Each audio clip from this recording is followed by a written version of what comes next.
my job at Cornell is to bridge our graduate school in applied sciences to the New York City public schools to think about ways that we can help systematically create opportunities for students to engage authentically with technology. So to that end, when we got our lease on Roosevelt Island as part of our winning the competition from Mayor Bloomberg, 4 schools were called out as schools that we would build relationships with, provide professional development and curriculum opportunities. And the most significant of those relationships is with PSIS 217 on Roosevelt Island, because we are neighbors, or we will be. Right now we're just a big hole in the ground on Roosevelt Island, but that represents a lot of work. We took down a building that was, I guess, as long as the Empire State Building is high. That building is now down, and yesterday I saw the hole in the ground that will be my office in 2 years. Pretty exciting. Anyway, so in a lot of ways, this is a really interesting experience, because unlike schools where many of you work, PSIS 217 is a pretty much middle of the road K-8 without people who are necessarily on fire to figure this out, or teachers who would spend a Saturday at a meetup. There's plenty of achievement at the school, but it is not a place where they are, their interest in tech is being driven mostly by the presence of Cornell, right? So it's a really interesting opportunity to figure out how we're going to actually do this everywhere. So Coasters has actually been there in an after-school program, I think since the fall, right? But we are committed in our lease to an annual tech event, and yesterday was our annual tech event. And we did a hackathon for all the 5th, 6th, and 7th grade. And we did it, so 80 kids. I brought 35 Cornell graduate students over there as mentors. Mostly our MBA students, so not so much our coders.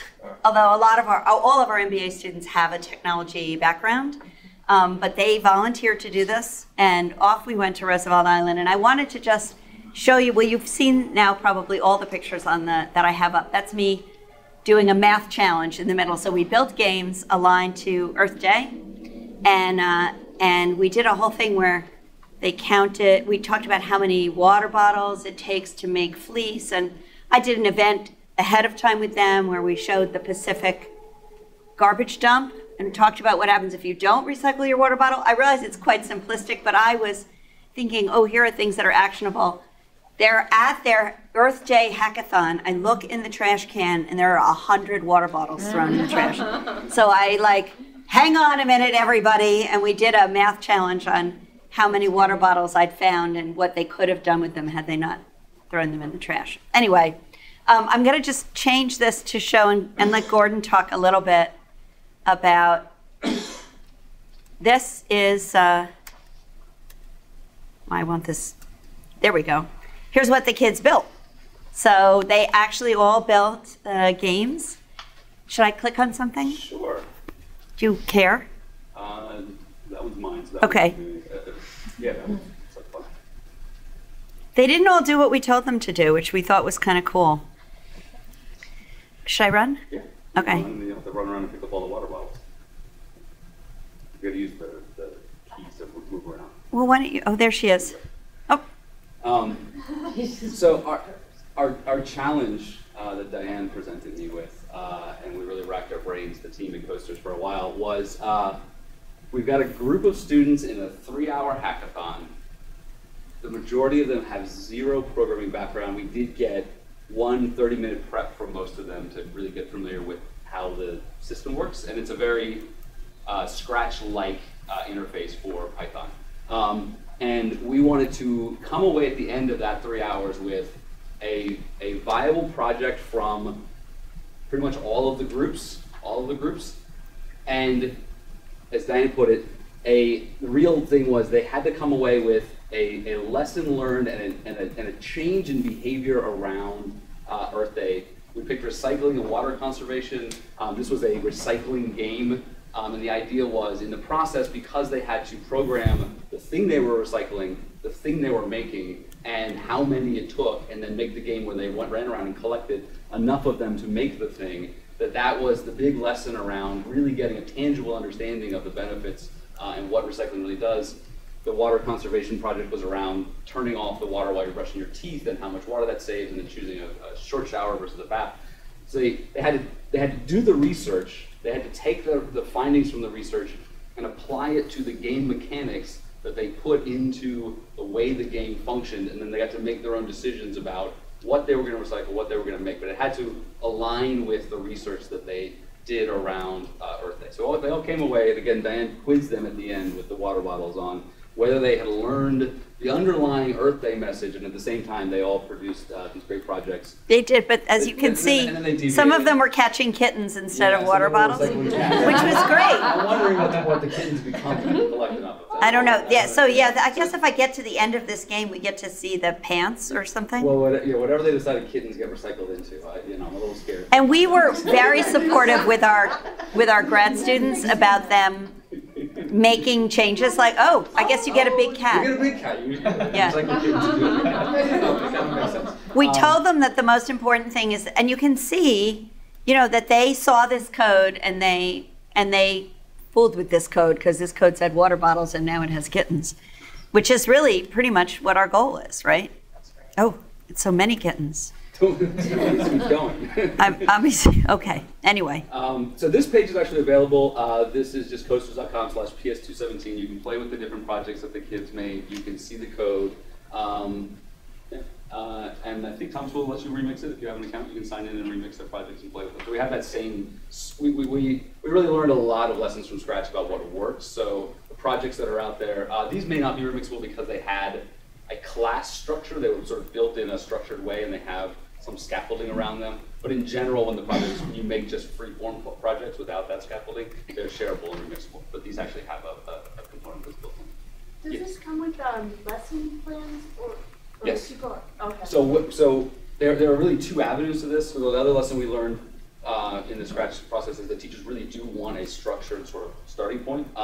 So we have a very short intro to the platform, and then we are building out a 40-lesson, 8-week intro to Python, actually in partnership with SEP.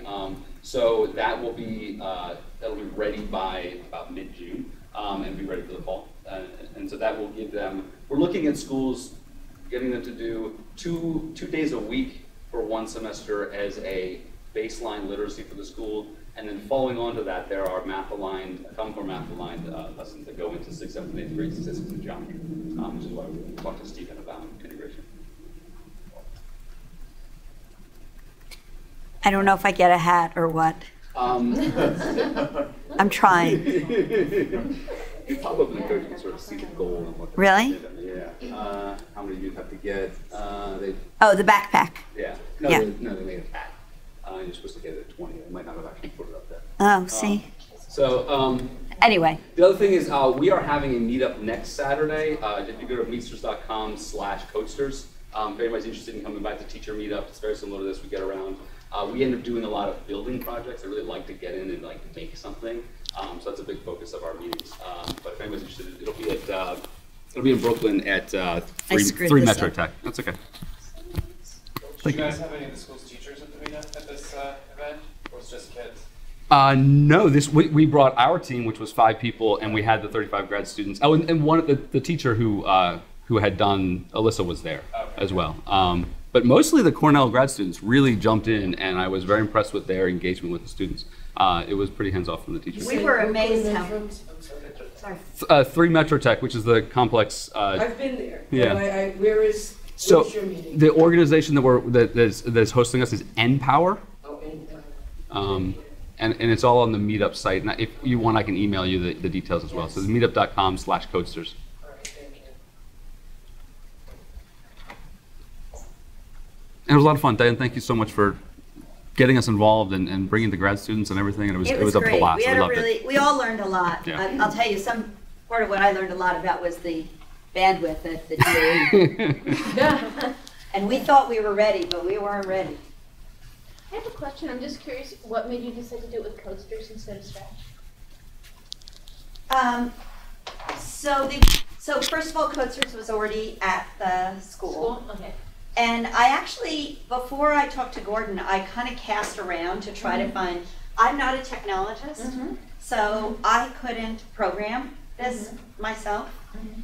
The truth is that my graduate students have more experience with Python than they do with Scratch. You know, technologists actually have to learn Scratch, whereas they've all, you know, they'd all had some Python experience. But more than that, I couldn't find somebody to come in and drive it for me. And I couldn't drive it myself. So mostly my relationship with Gordon, who's pretty much said yes to everything I've asked of him this year, which is really, is how we got there. I was telling Michael that I started out by wanting to do it in processing. Because I think that's a great language underutilized with kids. But I could not find somebody to run it for me, or even to create curriculum for me.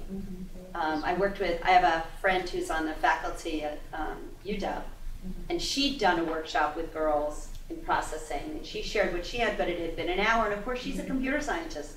So she can sit there and just make stuff up, it's all good, so that's how that happened. Do you have any suggestions for teachers about the bandwidth issue? Do you have any? So I guess my number one suggestion would be, you know, you can't do this with 80 kids, but Ethernet. I mean, I would plug into the wall if you could. Or I guess you want to share what they told us about how they would do it if they did it again? Yeah, I think Thomas might have to help me on this. We did get to the school's technologist who was helping us out, and we do think we have a way to wire into and set up our own router in the room next time. And it means knowing the proper DOE proxy server settings and setting the router up appropriately to be able to do that. But it can be done to basically set up your own Wi-Fi in the space, because we were in the auditorium space, and set it up. And then you really just got to make sure you're working with the DOE technologists to get connected. Does the school have Wi-Fi? Oh yeah, the school has Wi-Fi, but like for instance, one of the things we learned was that the Wi-Fi is turned down so that it can't get picked up in the street and hacked into the school's data. So I saw that eyebrow go up. I came in with 5 MiFis that Verizon donated for me for the day. Oh. Right? So I should have been fine, but... And that was Verizon's signal on the island was not good enough.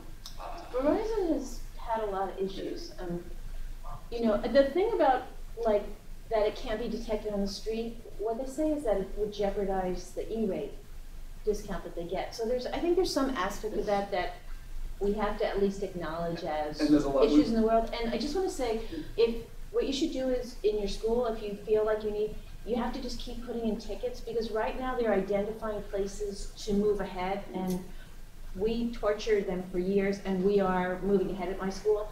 And they told me years ago, this is my 13th year at this school, and they told me years ago, and it really has proven to be true, that a lot of schools say, we need this, but they're really not doing anything with it. They have like this idea, like, I'd like to be a one-to-one school, but they have no idea what they want to do with it. So if you're experiencing slowdowns now, just pick up that phone and just call and call and call, put in tickets every day. It doesn't really take that long, and I believe that it will make a difference. I would really support that. I actually spoke to the person in the chancellor's office at the DOE who is driving this about the connectivity 217 a while ago, because they brought the bandwidth issue to me. Can you help us?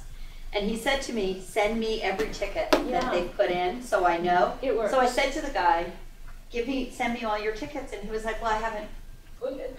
Right. So I was like, exactly, well, did you think that the bandwidth fairy was on? Like, how is that going to ever happen? Not that putting in the ticket makes it happen, but I can't demonstrate that they haven't done something if you haven't asked them to do it. But I think I'm living proof that it does make it happen. Yeah.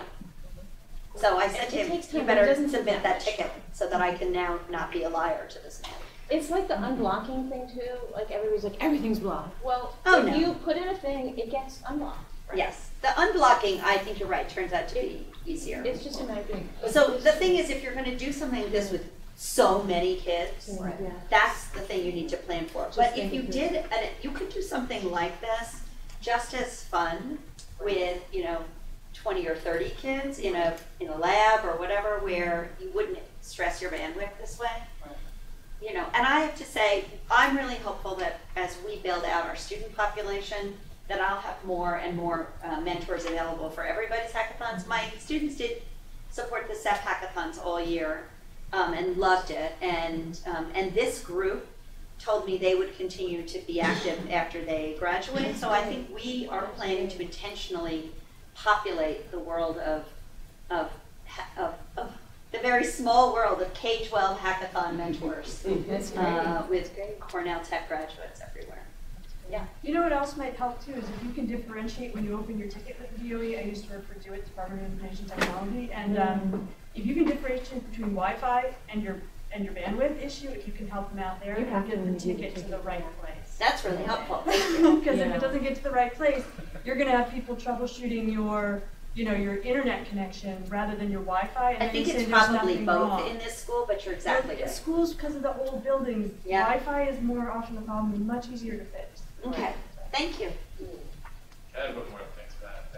I think this is awesome, and I think what I always like to see when we do these kinds of hackathons is for school staff to get exposed to them, so it's not just an amazing experience for the kids that ends as soon as everybody says goodbye and turns on the lights. One thing we started doing at the end of last year with CEF, or maybe it was actually the fall, we sent what we call hackathon in a box to schools. So we had figured out the model, we did the designs, we put all the stuff together and literally mailed the box to the school and said, during the week of such and such, at your leisure, you can do this during school day, after Saturday, whatever seems to work for your people, but you're going to run it. And then it enabled us to hit many, many more kids because we didn't have to stuff them all into one space on one specific day. And it also started to build a culture in that school of doing it themselves. And once they had done it themselves, it felt better and it seemed like less inhibiting for future uptake.